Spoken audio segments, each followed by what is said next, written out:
जब बच्चे सबसे नाजुक महसूस करते हैं, उस समय उन्हें कड़वा या ऊंची आवाज में बोलना उन्हें चिड़चिड़ा बना सकता है। अगर ये सिलसिला रोज चले, तो बालपन गहरे आहत हो सकते हैं। यह समय डांटने का नहीं है।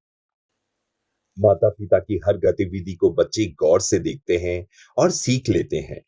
देखने और सीखने के बीच होती है उनकी प्रतिक्रिया, जिसे वे बताते नहीं। हालांकि इसी प्रतिक्रिया की अहमियत सबसे ज्यादा होती है, क्योंकि यही होती है उनकी सीख, जिसका वे भावी जीवन में अनुसरण करते हैं। बच्चों के लिए माता पिता की आवाज का सबसे ज्यादा प्रभाव पड़ता है। चंद विशेष अवसरों पर यह प्रभाव बच्चों के जीवन पर ऐसा असर डालता है, जिसके बारे में अक्सर अभिभावक सोच भी नहीं पाते। ऊंची आवाज में चिल्लाना तो यूं भी नहीं होना चाहिए। वहीं डांट में भी स्वर का संयम होना जरूरी है। 5 अवसर ऐसे होते हैं जहां बच्चों को डांटना बिल्कुल ही गलत कहा जा सकता है।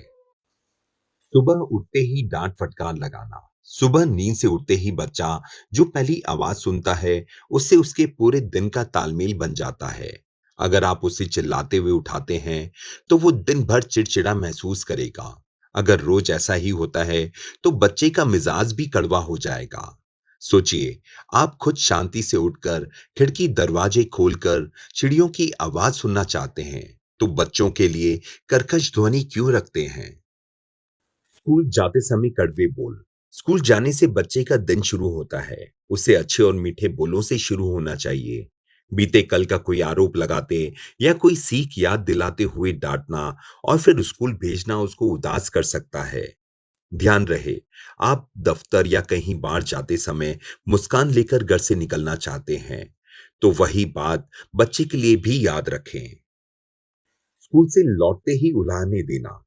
घर लौटते बच्चा थका हुआ होता है। हो सकता है किसी ने उसका मन दुखाया हो। वह कुछ समय बिना बोले रहना चाहता हो। ऐसे में उसे डांट देना उसे और ज्यादा दुखी और अकेला महसूस करा सकता है। यह समझिए, बाहर से आने पर हम भी चंद लम्हों के लिए शांत बैठना चाहते हैं। वही इच्छा बच्चों की भी हो सकती है। सोने से पहले डांट देना। सुबह एक आवाज में उठ जाना, तुमको तो जैसे सुबह ही नींद आती है, जैसे चेतावनी भरे उलाहने या किसी तरह की डांट के साथ बच्चे अगर सोने जाएं, तो उनकी नींद पर असर पड़ता है। जो इत्मीनान और सुकून उनके लिए जरूरी है, वो उन्हें नहीं मिल पाता। आखिर अच्छी नींद की अहमियत किसी नहीं पता। जो चैन बड़ों को चाहिए, उसी की दरकरार बच्चों को भी होती है। यह हमेशा याद रखें। जब बच्चे उदास हो या रो रहे हों, तब उन्हें अभिभावकों की सौम्य, दृढ़ और समझने वाली आवाज सुनने की इच्छा होती है। डांट कर चुप कराने की कोशिश बच्चे के मन की चोट को दुगुना कर सकती है।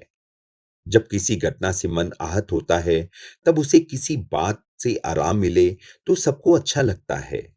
डांट या चीख चिल्लाहट बालपन के दुख को बढ़ा सकती है। दोस्तों, ये छोटी-छोटी बातें आपके जीवन में बड़ा बदलाव ला सकती हैं। आपका दोस्त अमित आपसे फिर मिलेगा कुछ नई जानकारी के साथ। तब तक अपना ध्यान रखिएगा and please, please, please subscribe the channel. Thank you.